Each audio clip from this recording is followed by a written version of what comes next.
오늘 로마서 강의 5탄입니다. 제가 제목을 이렇게 붙였습니다. 잠깐만요.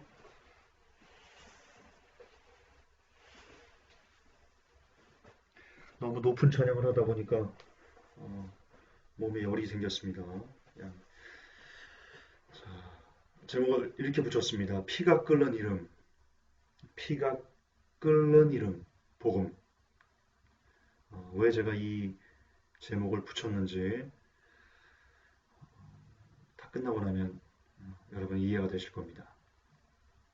같이 한번 알아보겠습니다. 여러분 오늘 먼저 특별히 이 부르심에 대해서 오해가 있습니다. 이 부르심을 이 칼빈주의자들이 로마서를 해석하면서요. 이 부르심을 어떻게 얘기했냐면 구원받은 사람들이다. 혹은 구원이 완성된 혹은 창세전에 구원이 끝나버린 사람들이다. 라는 식으로 이 부르심을 해석을 해버려 가지고요. 오늘날 이 로마서가 제가 그 한 세네 번에 걸쳐서 여러분이 말씀드렸지만 한국교회에서 쓰레기처럼 이렇게 잘못 가르쳐지고 있다. 그 폐단 중에 하나가 바로 이 부르심에 대한 오해입니다. 여러분 전혀 맞지 않습니다. 구원이 끝난 사람들을 이야기하는 이 부르심이 아닙니다. 먼저 이 부르다 다 유사한데요. 칼레오, 클레시스, 클레토스, 에피칼레오마이, 프로스칼레오마 이런 식으로 계속 이 유사된 단어, 동의어들 혹은 파생된 이런 단어들인데요. 뜻은 다 뭐냐? 부르다, 일컫다, 부름, 초대, 부름을 받은, 콜링, 인비테이, 초대받은, 호출하다, 소환하다 이런 식으로 어떤 전부 다가 초청의 개념입니다. 어떤 완성의 개념이 아니다 라는 것을 여러분들이 좀 기억을 해줬으면 좋겠고요.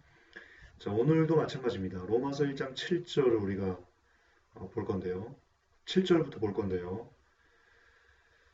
먼저 7절 볼까요? 바울은 로마에서 하나님께 사랑을 받고 성도로 부르심을 받은 모든 사람에게 편지하노니 하나님 우리 아버지와 주 예수 그리스도로부터 은혜와 평강이 너에게 있을지어다. 자, 칼빈주의자들이요. 로마서를 해석하면서요. 바울은 로마에서 하나님께 사랑을 받고 성도로 부르심을 받은 이 사람들을 구원이 끝나버린 사람들이다. 혹은 창세전에 구원받기로 예정된 사람들이다. 그렇게 단정을 지어버리고 있습니다. 여기서 나오는 부르심의 단어가 바로 클레토스입니다. 부름받은, 초대받은. 제가 이에 대해서 지난 시간에 로마서 강의 4탄에서 제가 풀어드렸습니다. 마태복음에서 예수님께서 청함을 받은 사람은 많되 택함을 받은 사람은 적다. 거기서 청함을 받다라는 단어가 바로 이 부르심, 클레토스라고 제가 말씀드렸습니다. 예, 예수님은 분명히 그렇게 말씀하셨습니다. 부름받은 사람은 많다. 여기서 성도로 부르심을 받은 사람도 마찬가지로 성도로 초대를 받은 사람입니다. 성도가 되기를 부름을 받은 사람입니다. 그러나 그렇다고 성도로 부름을 받았다고 그 성도가 구원이 완성되는 것인가?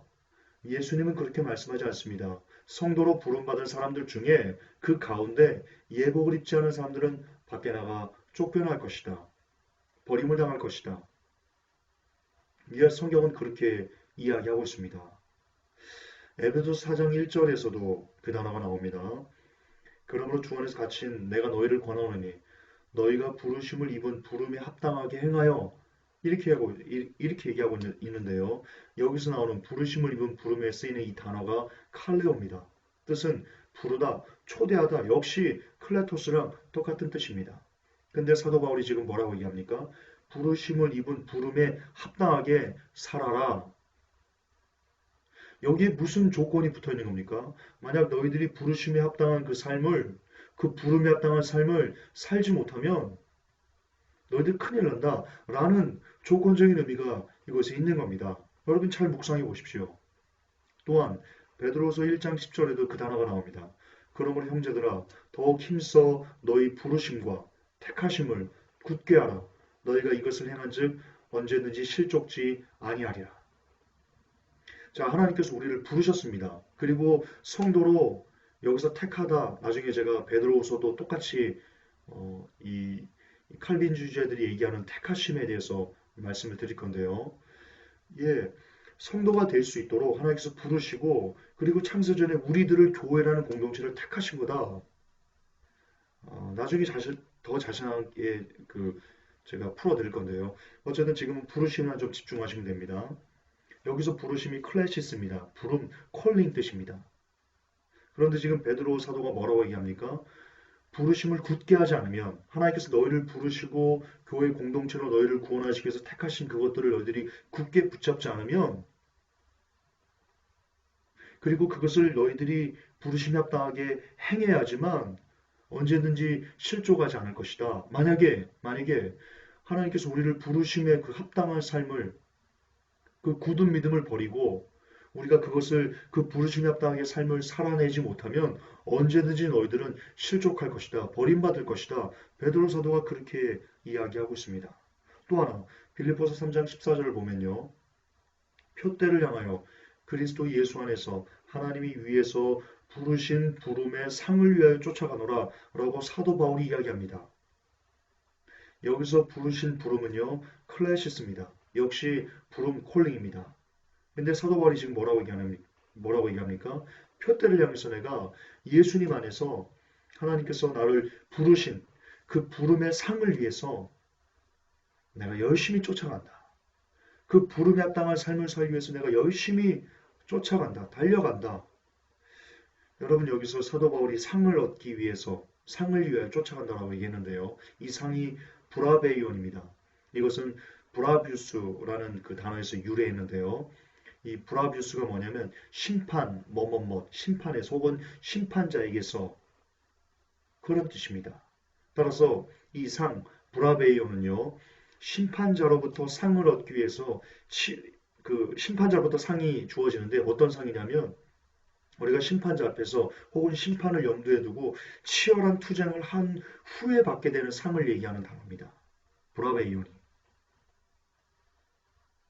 여러분 굉장히 중요합니다. 사도 바울이 이 칼빈주의자들이 그렇게 얘기하지 않습니까? 사도 바울은 특히 로마서는 칼빈의 예정론을 아주 기가 막히게 해석해 놓은 칼빈의 예정론의 뿌리가 되는 것이 바로 이 로마서다.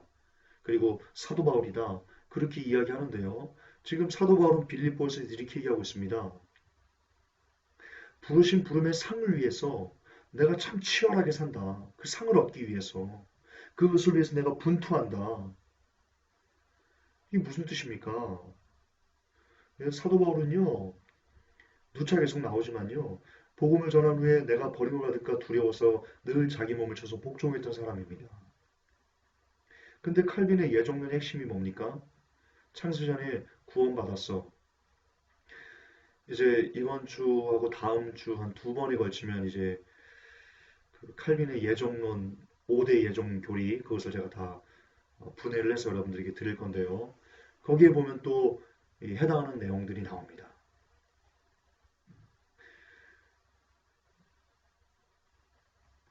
그거는 주일날 우리가 하고요. 어쨌든 지금 이 내용만 보면요. 이 내용만 보면 결론적으로 이렇게 말씀드릴 수 있습니다. 이 로마서에서 나온 그리고 성경에서 나온 이 부르심이라는 것은 칼빈주의자들이 얘기하는 것처럼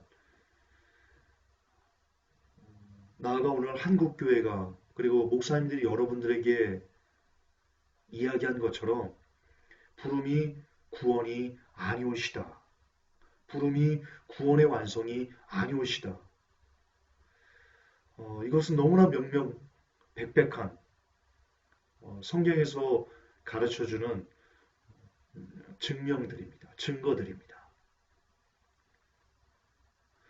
여러분 성도로 부르심을 받았습니까? 회복계 성도 여러분 마지막 때 신부가 되기 위해서 하나님께 부르심을 받았습니까? 그게 하나님께서 여러분들을 휴거시키겠다고 작정하신 것이 아니라는 것을 기억하셔야 됩니다. 부름 받았으면 마지막 때를 전하는 교회에 여러분들이 와서 하나님의 부르심이거든요.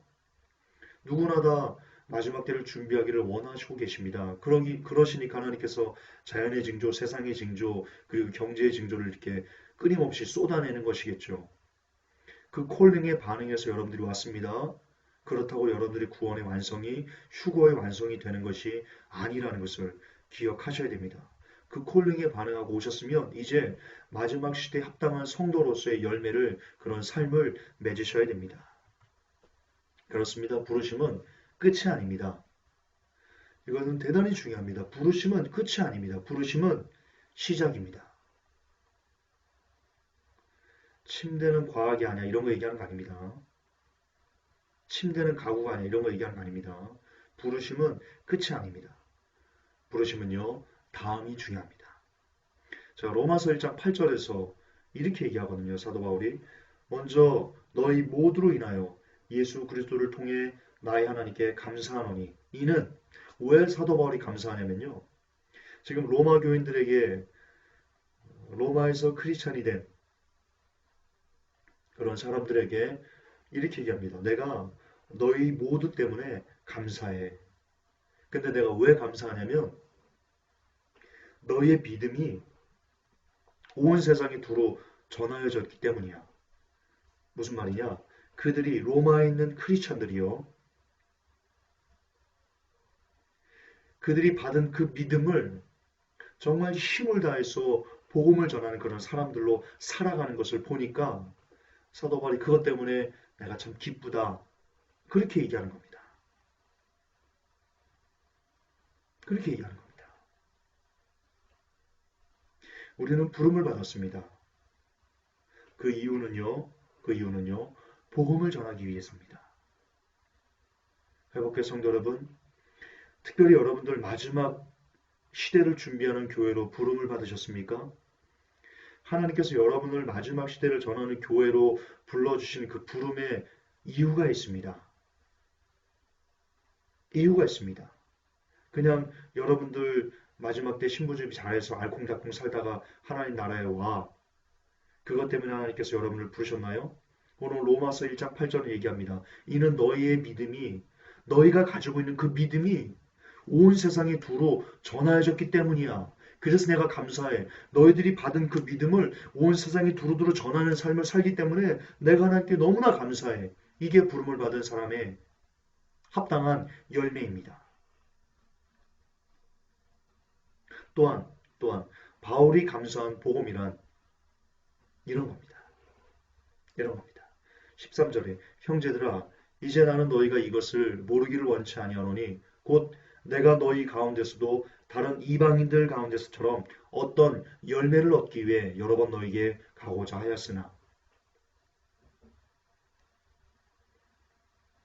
다른 이방인들 가운데서처럼 이 로마에 있는 그리스도인들에게도요 사도 바울이 무엇을 원했냐면 열매를 얻기를 원했습니다.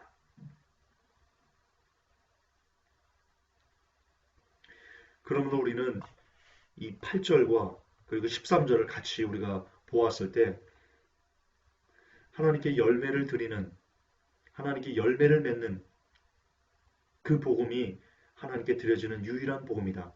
무슨 말이냐? 이런 겁니다. 복음이 그냥 복음이 아니고요. 우리가 복음을 듣고 그 복음 안에서 살면서 열매를 맺을 수 있는 그냥 사장돼서 우리가 복음을 듣고 예수님 좋은 분이지 그래? 말씀 참 좋네. 성경? 그래, 예수님처럼 살아야지.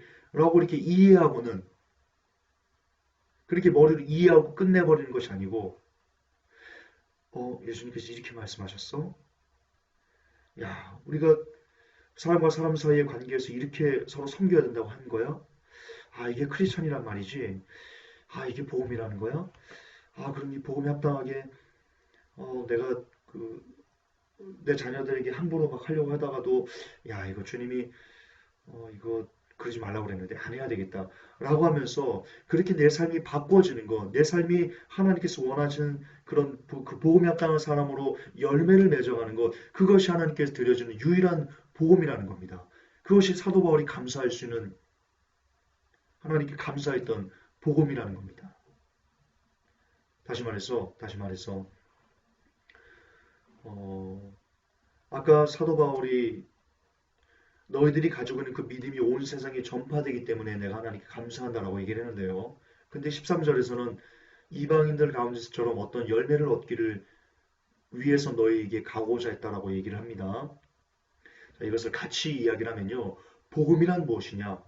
정말 다른 사람들에게 본이 되는, 정말 다른 사람들의 영혼의 열매를 맺을 수 있도록, 다른 사람들을 감동으로 이끌 수 있는 그 복음, 살아있는 복음이란 뭐냐? 예, 바로 우리의 삶으로 전하는 복음이라는 겁니다. 그게 하나님께서 원하시는 복음이라는 겁니다. 그냥 입술로, 야, 마지막 때 다 됐어. 들어와야지. 야, 주님 오실 날 다 됐어. 이런 거. 물론 이런 것도 기여할 수 있겠죠. 그러나 13절까지 우리가 같이 연결해서 보면 이것을 같이 해야 됩니다. 하나님께서 이제 예수님께서 다 오실 때 됐어요, 사장님. 예를 들어서 직원이 사장님에게 복음을 전할 때요. 사장님, 예수님께서 다 오실 때가 됐어요. 라고 이렇게 복음을 전하려거든 정말 사장님이 그 직원된 여러분들을 보고 야, 저 친구가 주님이 오신다고 하면 뭐가 있을 거야. 저 친구 그동안 평소에 삶을 봐. 크리스찬이라고 얼마나 열심히 살았어. 크리스찬이라고 우리 회사에서 얼마나 정말 성실하게 책임감 있게 약속 칼같이 지키고 결근 한번 안 하고 말이야. 진짜 뭐가 다르게 저렇게 살았잖아. 야, 저 친구가 말하면 뭐가 있는 것 같아. 제가 뭘 말씀드리는 건지 여러분 아시겠습니까? 어느 날 여러분이 가족들에게 복음을 전한다고 봅시다. 아내가 남편에게 복음을 전한다고 봅시다. 어느 날 뜬금없이 가가지고 얘기합니다. 여보, 예수님이 오신대. 이제 준비해야 돼. 그런데 죄송하지만 왜 남편분들이 아내의 그 말을 듣고는요, 피식 웃을까요? 피식 웃는 사람 많습니다. 남편도 마찬가지고 남편이 아내에게 그 복음을 이 마지막 때를 깨닫고 전할 때 여보 이제 주님이 오신데 우리 잘 살아야 되겠어라고 하면 또 피식 웃습니다. 왜 그렇습니까? 안타깝게도 그동안 여러분들이 크리스찬이라는 이름을 갖고 가정에서 직장에서 정말 열매를 맺지 못하는 그런 복음의 삶을 너무나 안타까운 복음과는 전혀 관계없는 그런 삶을 그동안 여러분들이 너무나 오랫동안 지속적으로 살아왔기 때문에 이제 주님 오신대요. 회개해야 돼요. 그렇게 말하면 그들이 비웃음을 흘리는 겁니다. 이 부분에 대해서 저를 비롯해서 모든 사람들은 회개해야 됩니다. 저 역시 누나들이 제가 전하는 마지막 복음을 피식 비웃습니다. 왜? 제 삶이 누나들이 보기에 아유, 그렇게 완전한 그런 삶이 아니었기 때문일 겁니다. 예, 이 부분에 대해서 지금 잘난 체하고 싶지 않습니다. 저도 그렇고요.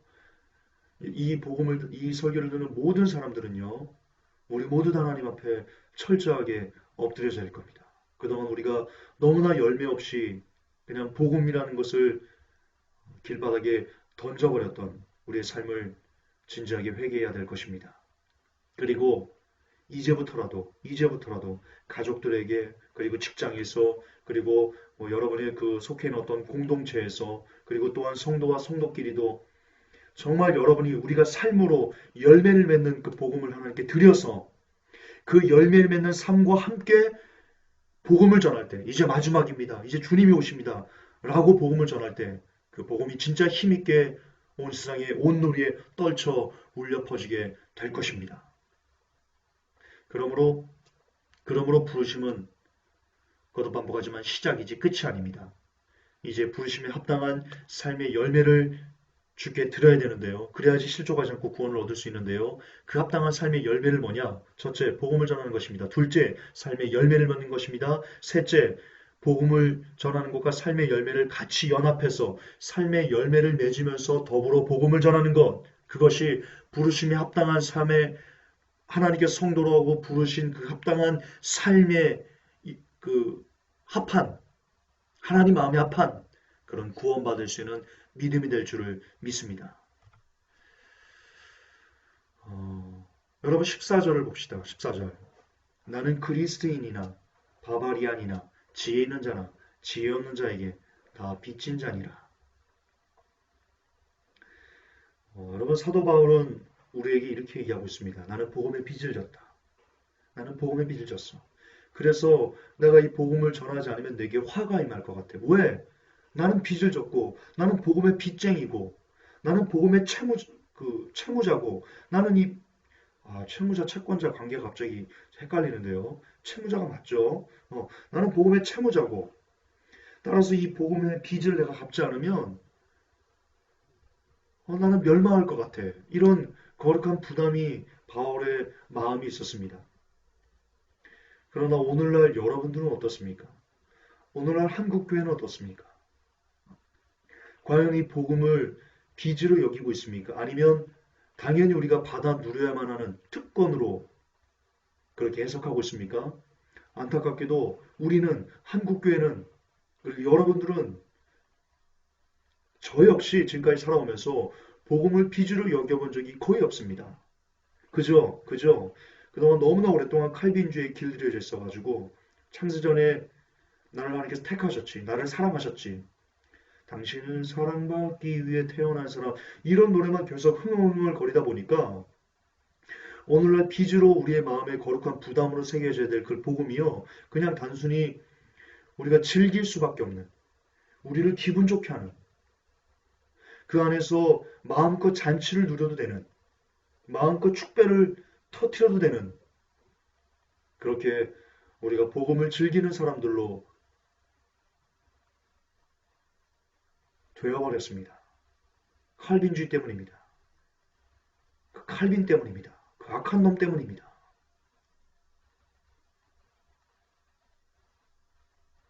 복음의 빚을 갚으려는 노력은 없이 그저 우리들만의 리그로 복음을 마음껏 즐기다 이 세상을 떠난 사람들이 아주 많이 있을 것입니다. 그래서는 안 됩니다. 복음을 즐겨서는 안 됩니다. 우리는 복음에 빚을 져야 됩니다.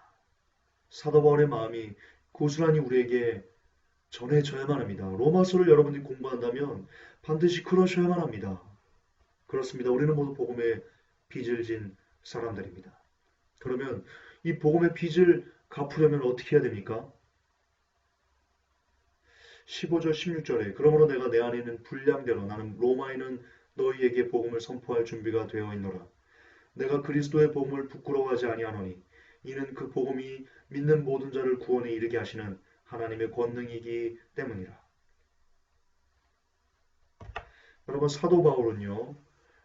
이 복음의 빛을 갚기 위해서 그리스도의 복음을 부끄러워하지 않는다라고 얘기했습니다. 왜 사도 바울이 그리스도의 복음을 부끄러워하지 않는다고 고백할 수밖에 없었습니까? 그 당시에는요. 그 당시에 복음을 사람들에게 어리석은 것이었습니다. 그게 고린도 전서 후서인가요? 나옵니다. 그 내용이. 이 십자가가 세상 사람들에게는 어리석은 것이다. 그렇게 나옵니다. 예, 그 당시 복음은요, 놀림감이었습니다. 지탄의 대상이었습니다. 그리고 어쩔 때는 생명을 내어놓아야만 하는 것이었습니다. 그렇게 그 시대에도 복음은 철저하게 진짜 복음은 사람들이 왕따가 되는 그런 길로 갈 수밖에 없는 진짜 생명의 복음은 그런 복음입니다. 하지만 그렇게 세상 사람들에게 어리석음을 당하고 놀림의 대상이 되고 생명의 위협을 받고 철저하게 왕따가 되는 그런 곳이었지만 그럼에도 바울은 복음에 빚을 졌기 때문에 전할 수밖에 없다. 내가 빚진 자로서 어떻게 내가 복음을 부끄러워해서 전하지 않을 수가 있겠니? 라고 오늘 로마서에서 사도 바울은 외치고 있습니다. 그렇습니다. 복음을 전할 수밖에 없었던 이유는 바울은 복음의 빚진 자라는 그런 심장을 가졌기 때문입니다. 아까 회복교회 카페에 이런 글이 올라와 있었습니다. 상사인 것 같은데요. 상사에게 마지막에 지금 책을 줬답니다. 그랬더니 책을 보더니 너무나 안타깝게도 너무 그런데 빠지지 마. 이런 식으로 얘기를 하고요. 마치 마지막을 전하면 이간인 것처럼 왜 그런데 너무 심취하고 있어 이런 식으로 역시 그 시대와 마찬가지로 왕따가 되고 그 외로움에 처하게 되고 심지어 직장에서 잘리는 위기에 처하게도 되고 예, 이 시대에서 마지막을 외친다는 것이 그렇게 녹록하지 않습니다. 너무나 힘든 것이 사실입니다. 그러나 바울이 그 당시에 복음을 전하면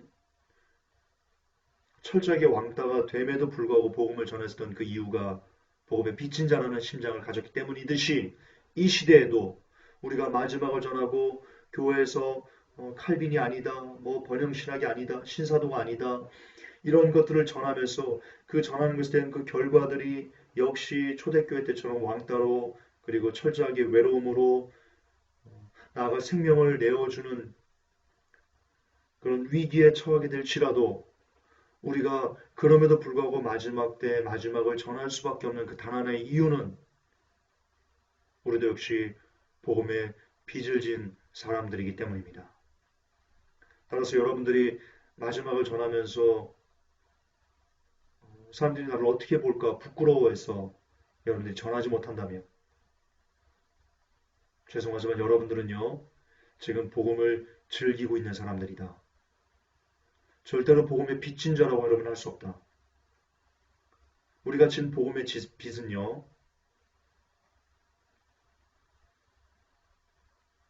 엄청납니다. 그 빚은 엄청납니다. 자, 우리 바꿔 생각해 봅시다. 여러분들이 만약에 100억을 빚졌다고 생각해 봅시다. 100억을. 끔찍한 돈이죠. 죽었다 깨어나도 만질 수 없는 그런 돈이죠. 100억을 빚졌어요. 근데 그 100억을 우리가 빚지고 그 채권자가 우리에게 얘기합니다. 너 이 100억을 갚을 수 있는 너 이거 못 갚으면 너 평생을 감옥에서 썩어야 돼. 근데 너 이 100억을 갚을 수 있는 내가 유일한 기회를 줄게. 유일한 기회를 줄게. 내가 하라고 하는 것을 해봐. 그러면 여러분들 그 채권자의 말대로 여러분들이 하라고 하는 그 모든 것을 아마 할 겁니다. 예를 들어서 그 채권자가 너 지금 네 팔 하나 잘라봐. 그럼 내가 100억 없애줄게.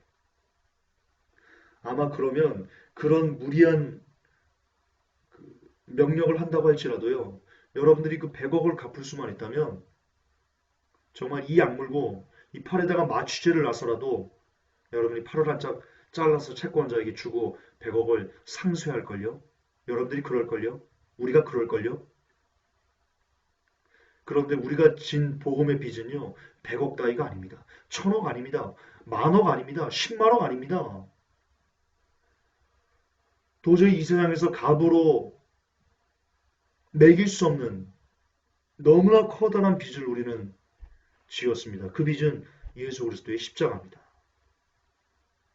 그런데 그분께서 복음의 빚을 갚을 수 있는 너들 복음의 빚을 갚기 위해서는 이렇게 살아야 돼. 가서 사람들에게 마지막에 왔다고 외쳐주렴. 예수님은 악덕 채권자가 아니기 때문에요. 우리에게 팔자르라고 그런 얘기 안 하십니다. 그럼에도 우리는 주위 사람들에게 마지막 외침을 외치는 거에 대해서 굉장히 부끄러워합니다. 나를 어떻게 보면 어떡하지? 나를 이상하게 보면 어떡하지? 그동안 나랑 관계가 좋았는데 나를 종말론자라고 얘기하면 어떡하지?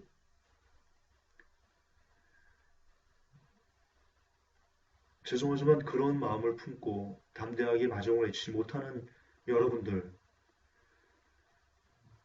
그것도 반복하지만 여러분들은 복음의 빚을 졌다라는 그 사상이 여러분의 심장에 새겨져 있지 않습니다. 정말 빚을 많이 졌다고 생각하신다면 이 시간 목이 터져라.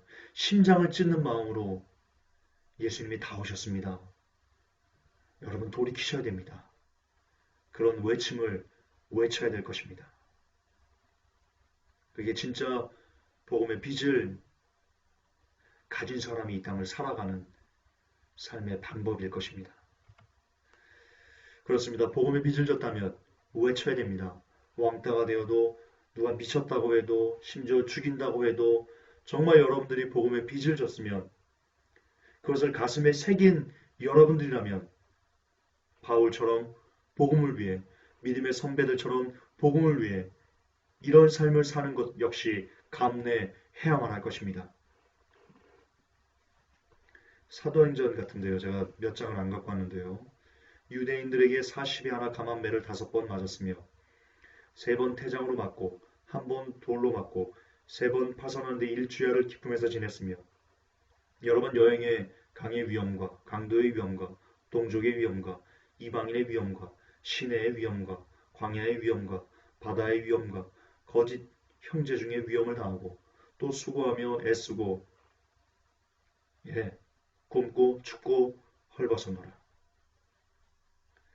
바울은 복음의 빚을 졌기 때문에 그 복음의 빚을 갚기 위해서 그 복음 때문에 이렇게 사는 삶을 기뻐했다. 내가 옥에 갇히고도 기뻐한다. 왜 기뻐하냐면 복음이 전해지기 때문이다. 이 바울의 이렇게 복음을 위해서 산 그 열정, 복음의 빛을 갚기 위해서 살았던 그 열정을 보면서 여러분은 피가 끓지 않습니까? 저는 설교하면서 설교를 준비하면서 약간의 피가 끓는 것이 제 안에 느껴졌습니다. 아, 이렇게 복음을 위해서 이렇게도 살 수 있구나. 정말 이게 진짜 복음의 빚진 자로서 사는 삶이구나.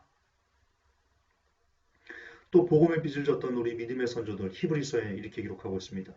또 어떤 이들은 희롱과 채찍질뿐 아니라 결박과 옥에 갇히는 시험도 받았으며 돌로 치는 것과 톱으로 켜는 것과 시험과 칼에 죽는 것을 당하고 양과 염소의 가죽을 입고 유리하여 궁핍과 환난과 학대를 받았으니 이런 사람은 세상이 감당치 못하도다.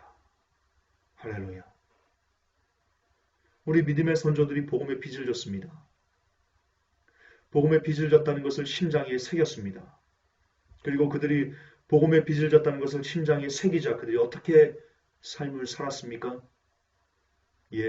지금 보시듯 이런 삶을 기쁨으로 살아냈습니다.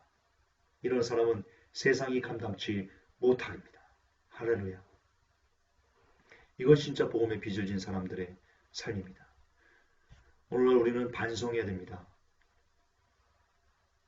우리는 이런 복음을 위해서, 이런 복음을 갚기 위해서 우리는 어떤 고난을 당하고 있습니까? 어떤 어려움을 당하고 있습니까? 보시듯 성경에 기록된 복음은 절대로 우리가 니나노하면서 즐길 수 있는 그런 성질의 것이 아닙니다. 지금 한국교회처럼 복음을 갖고 잔치할 수 없습니다. 지금 한국교회는 복음을 갖고 잔치합니다. 샴페인을 터뜨립니다. 우리가 하나님의 거룩한 백성이랍니다. 그러므로 복을 받아 마땅하답니다. 안 주면 하나님의 수염을 잡아 뽑아서라도 받아 누려야 된답니다. 왜? 자녀니까. 복음은 그런 것이 아닙니다. 복음은 하나님께 우리가 자녀가 됐으니까 하나님 이것도 주고 저것도 주고 내가 원하는 것을 다 이루어주세요 라고 말하는 것이 복음이 아닙니다. 아니오시다. 복음은 그렇게 세상과 짝하면서 즐길 수 있는 성질의 것이 아니오시다. 그것은 복음이 아닙니다. 순복음에서 여러분들이 가르치는 조영기 목사가 4차원의 영성에서 여러분에게 가르치는 그것은 그렇게 세상과 짝하라는 그 가르침은 복음일 수 없습니다. 그건 복음이 아니고 그냥 개쓰레기입니다. 개쓰레기입니다. 개쓰레기입니다. 버퍼링 아닙니다.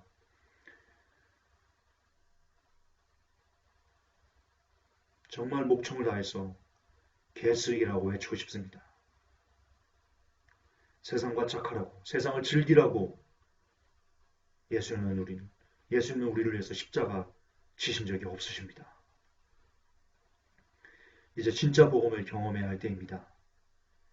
우리가 진짜 복음을 경험할 시간이 다가오고 있습니다. 진짜 복음은 세상과 부닥치는 복음입니다. 진짜 복음은 세상과 타협하지 않은 복음입니다.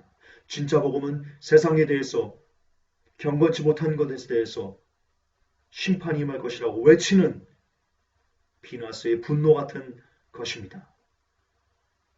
그로 인해 세상과 부딪히고 세상과 타협하지 않고 세상의 잘못을 외치다 보니까 세상으로부터 핍박을 받게 되는 것, 그것이 바로 복음입니다.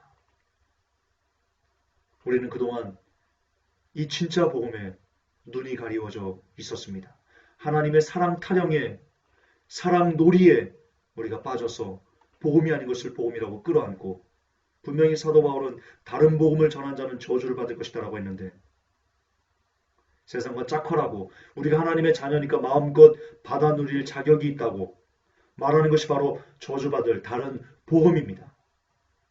이제는 그것을 벗어야 됩니다. 다른 복음의 옷을 가차없이 벗어 버려야 됩니다. 그리고 서둘러 좁은 길로, 좁은 문으로 스스로 걸어가셔야 됩니다. 그 형극의 길로, 그 핍박의 길로, 그 십자가의 길로. 누구든지 나를 따라오려거든 자기를 부인하고 자기 십자가를 지고 나를 쫓지 않은 자는 내게 합당하지 아니하니라. 할렐루야. 그렇습니다. 여러분은 부인해야 됩니다. 진짜 복음을 가진 사람은, 진짜 복음에 비친 사람은 자기를 부인하는 사람입니다. 자기의 원하는 소망들을, 자기의 욕심들을, 자기의 소욕들을, 자기가 원하는 것을 철저하게 부인하는 사람, 그 사람이 진짜 복음에 빚을 진 사람일 것입니다. 그렇게 오늘도 진짜 복음을 위해서 스스로 핍박의 길을, 스스로 가시밭길의 길을 걸어가는 것을, 그 가시밭을 걸어가면서 발이 찔리면서도 피가 나면서도 입가에 미소를 그릴 수 있는, 왜? 예수님 때문에. 사람들에게 돌을 맞으면서도 웃을 수 있는, 왜? 예수님 때문에. 아유 저 미친놈, 아유 이런 손가락질을 당하면서도 돌아서서 얼굴에 미소를 그릴 수 있는, 왜? 예수님 때문에. 그렇게 그리스도 때문에. 상황과 관계없이, 세상과 관계없이, 고난과 관계없이, 핍박과 관계없이 그렇게 웃을 수 있는 그런 사람들, 그런 이 시대의 마지막 성도들, 그런 사람들은 세상이 감당할 수 없는 그런 사람들이 될 것입니다. 회복교회 성도 여러분, 이제 주님께서 이 땅에 다시 재림하실 날이 정말로 그리 멀지 않았습니다. 일본 수돗물에서 세슘이 검출되기 시작했습니다. 그리고 일본 원전 근로자가 폭로했습니다. 지금 사오기에서 핵폐 연료봉을 꺼낸다는 것은 자살행위다. 그것은 자살행위다. 모두 죽자는 거다. 그렇게 원전 근로자가 직접 폭로했습니다. 보시듯 세상의 끝이 너무나 임박해 있는 이때입니다. 지금 고난을 두려워하면, 지금 욕먹는 것을 두려워하면, 지금 이단이라는 소리를 두려워한다면, 그래서 여러분이 입을 닫고 복음의 빚진 자로서 삶을 살지 아니된다면 훗날 주님께서 심판 때 오셔서 여러분들을 부인하실 것입니다. 나는 너를 몰라. 주님이 그렇게 말씀하실 것입니다. 주기철 목사님께서 이렇게 말씀하셨습니다. 너 내가 준 모든 것은 다 받아 누리고, 내가 준 모든 좋은 것은 다 받아 누리고 고난의 자는 어찌하왔냐 라고 말씀하신다면 부끄러워 어찌 주를 배워올 수 있겠습니까? 다시 한번 결론입니다. 마지막 때가 다가오고 있습니다. 주님의 고난의 잔을 받아 마시기 바랍니다. 주님을 위해서 고난의 잔을 이 시간 받아 들이시기 바랍니다. 그렇게 세상과 부딪히고 세상과 타협하지 않고 세상에 대해 경건치 않은 것을 외치는 그렇게 핍박의 길로 스스로 형국의 길로 걸어갈 수 있는 진짜 좁은 문, 좁은 길만 걸어가시는 회복될 성도 여러분이 되시기를 우리 주 예수 그리스도의 이름으로 축복합니다. 하나님, 로마서를 통해서 사도 바울이 복음의 빛이었다. 그리고 그 빛을 갚기 위해서 나는 이렇게 살았다라고 우리에게 교훈하고 있습니다. 사도 바울이 그렇게 복음을 위해서 살았던 그 삶을 보면서 잠시나마 우리의 피가 끓었습니다. 하나님, 우리도 사도 바울을 본받아 부르심을 받았사오니 성도로 부르심을 받았사오니 그 부르심에 합당한 복음의 빚진 자로서의 남은 때를 살기 위해서 스스로 고난의 잔을 받아 마시는 스스로 십자가의 길을 걸어갈 수 있는 종이 되기를 원합니다. 우리 모든 영혼들이 되어지기를 원합니다. 그 마지막 영광의 끝에 계셔서 우리를 맞으실 두 팔 벌려 맞으실 예수님을 바라보고 그렇게 뚜벅뚜벅 오늘도 한 길만 걷게 하옵소서. 예수님의 이름으로 기도합나이다. 아멘. 주님 감사합니다.